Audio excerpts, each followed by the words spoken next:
In reality, things really are not going well for the Brexiteers. Most of their promises on Brexit have really not come to pass at all. And in truth, in reality, Brexit, even though Boris Johnson and the Tories will say otherwise, Brexit is still not done. Um, the issue, of course, between the UK and Northern Ireland. Um, Boris is still swaggering about, threatening to trigger Article 16 like a little manic Napoleon that he is, and Frost seems to be backing him up on this. And we've gone into the reason why that is. It's probably because they don't want to see the fact that Northern Ireland businesses are flourishing while every other business in the UK isn't, because they're in the customs union and the single market, while the rest of the UK isn't. So there you go. But there has, or at least from what we can see in today's article, there is going to be an attempt today to try and boost Brexit, or at least give it a boost, and expect to see this, shall we say, on blast, probably at least from today onwards. This is, of course, they're trying to set out a brand new, what they call, Brexit export strategy. And the government, as you can see here, are going to spend about £1 trillion on this. And this is going to be an attempt to try and prove that Brexit worked and it was all going to be worth it in the end. However, as you can see from the article, there is just one problem.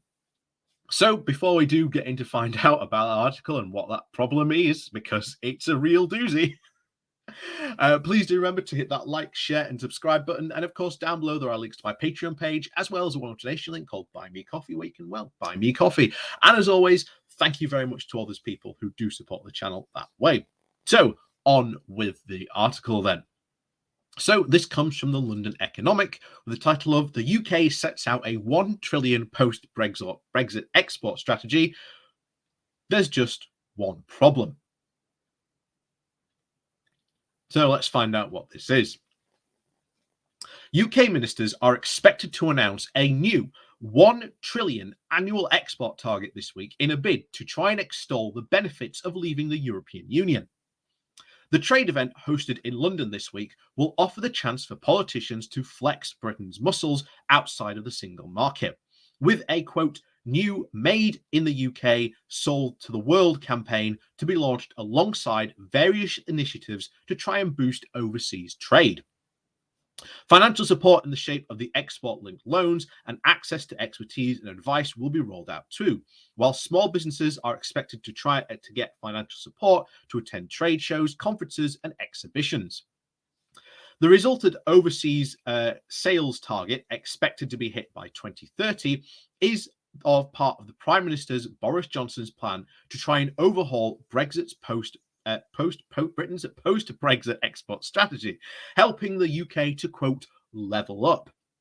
And you'll notice, by the way, that level up is now being rolled out into the global Britain strategy, because, as we've always said before, there are two parts to the Tories' grand plans of global Britain and levelling up. But here's the thing, neither one can succeed because their aims are parallel. And if you want global Britain, then you undermine the levelling up agenda of Britain. But if you want to do the levelling up campaign, as Boris Johnson has extolled that he wants to do, and all the Northern Red Wall Conservatives really want to do, you can't, because you undermine global Britain.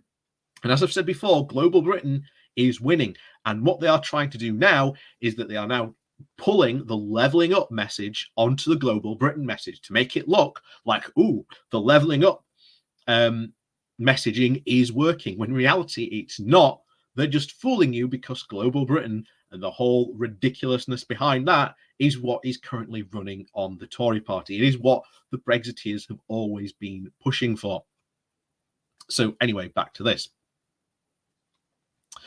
To try and help the UK's levelling up by boosting cross-border trade. But, this is where it is a big but, there is one small issue.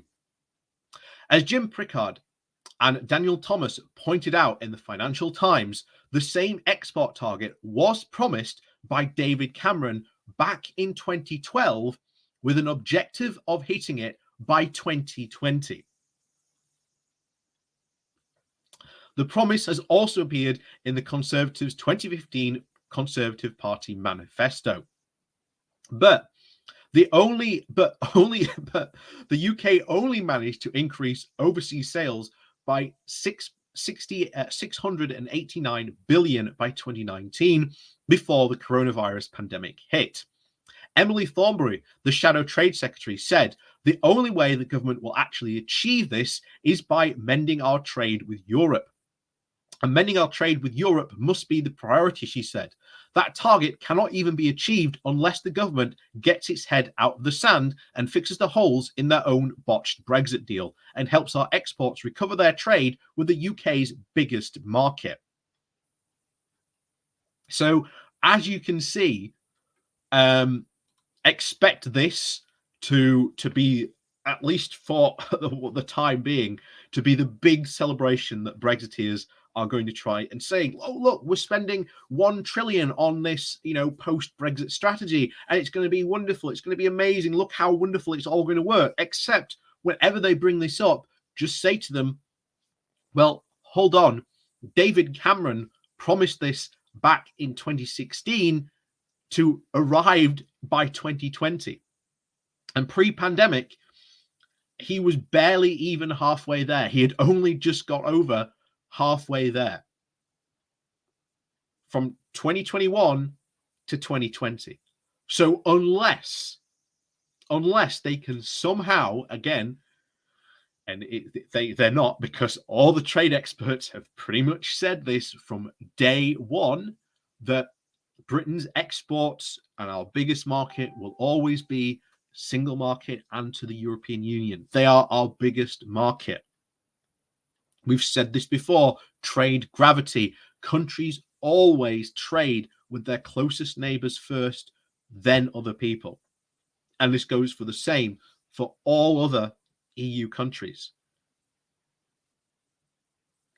And it's the annoyance of this, because again, a lot of the Brexiteers pride themselves on being like economic experts, like Daniel Hannan, the man who's famously said only a fool would want to leave the single market. And yet Emily Thornberry here has put it exactly right. If we want to improve our exports, then we have to fix the very, very botched deal that Boris did. And I think that message of the deal that Boris has done has been botched has well and truly been sinking in. Because you've only got to look a couple of days ago from the Daily Express, of all things, basically said in a recent poll that people's thoughts on Brexit are now starting to change. People are now starting to think of Brexit as being a very much negative. They're starting to think, well, we made the wrong decision here.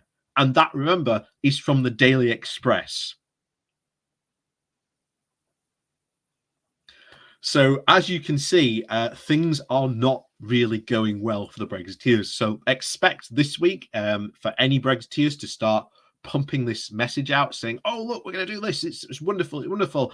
Except bring up to them the fact that we've done this before and, well, it didn't work. And there's a big but here, because you've got to remember most of that time from, again, that 2012 to, again, 2020, most of that time we were in the European Union. So this is actually going to be a fantastic exercise just to actually show how much Brexit has actually affected us on this. And it's kind of funny that they're digging their own grave on this. But yeah, as always, thank you very much for watching. Please remember to hit that like, share, and subscribe button. And of course, down below, there are links to my Patreon page, as well as a one-off donation link called Buy Me a Coffee, where you can, well, buy me a coffee. And as always, thank you very much for watching, and we'll see you all